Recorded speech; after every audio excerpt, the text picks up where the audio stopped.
What's going on everyone, I'm Alex and this is the review of the Bluboo U Watch. So this is another Chinese watch, it costs about 25 US dollars. Has a MediaTek 2502 processor like most of these smartwatches. This one supposedly is waterproof, I only did dishes with it and it still works, but it wasn't fully immersed in water. Has a battery of 350 milliamps, so not a bad battery. It's gonna last you an entire day, make it through the second day, but you'll definitely have to charge it the second day. The watch comes in this box right here. It's a very simple box. On the back of the box you just have some information about the watch itself, but let's take a closer look at the watch. This watch looks slightly different than other Chinese watches. I mean, it looks a bit more fashionable, but it's not the best looking watch out there.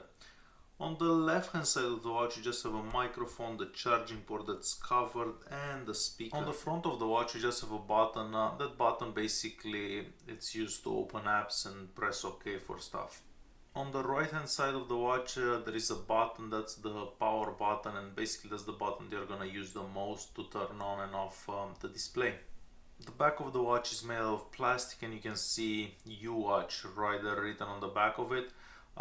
The back is non-removable as well.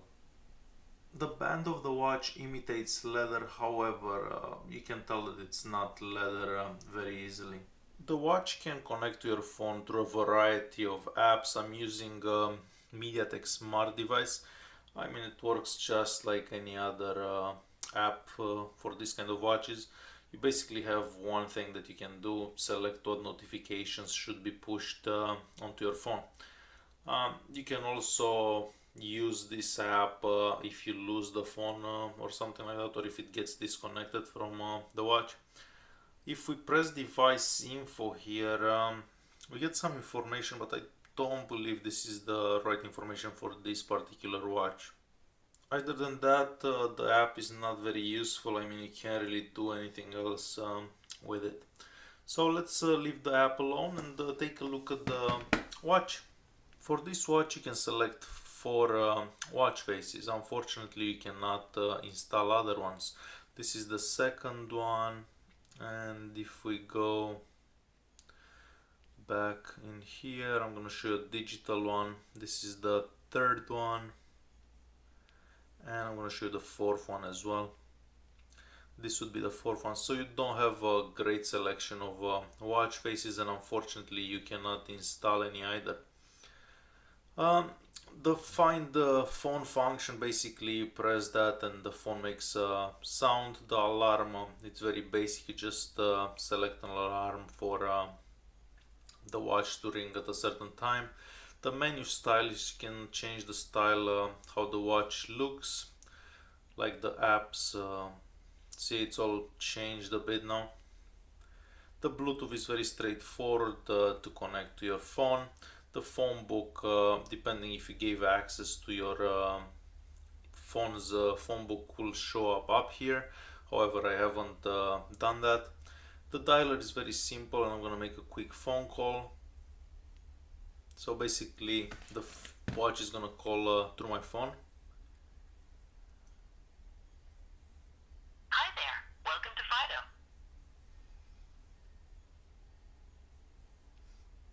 That's the mute button.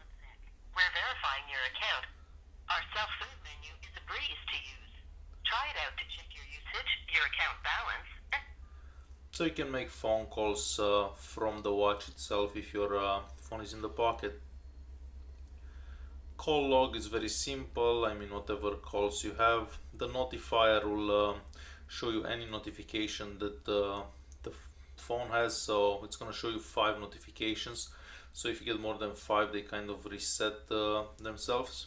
The music app, it's very straightforward. Select what device and then just play whatever music you have on the phone.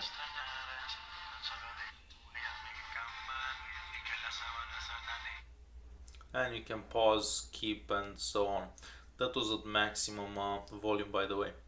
The remote camera here, you have to press it once, and whatever the phone sees, the watch will see.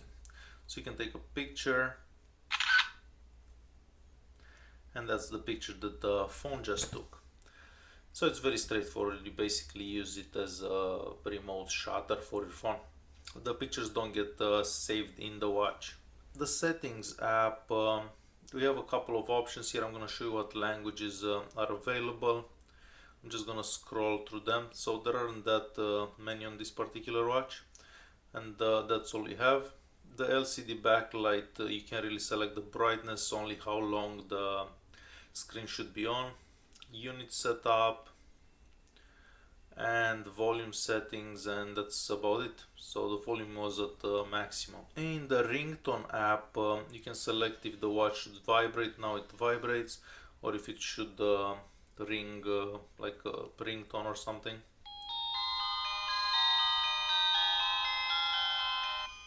If you cover the speaker, the sound is almost gone. We do have a sleep monitor, so we'll basically monitor how many times you move through the night. We have a pedometer. I do like the pedometer a lot. There is also a stopwatch. This is very straightforward. And that's all we have for this watch. So for about 25 bucks, is this watch worth it? Well, this one here that has basically the exact same menu, the exact same dimensions, it just look a bit thicker. It's about 11 bucks. This one right here, it's about 25 bucks. So it really depends what style you have, but they all have pretty much the same operating system. Thanks for watching, and don't forget to subscribe.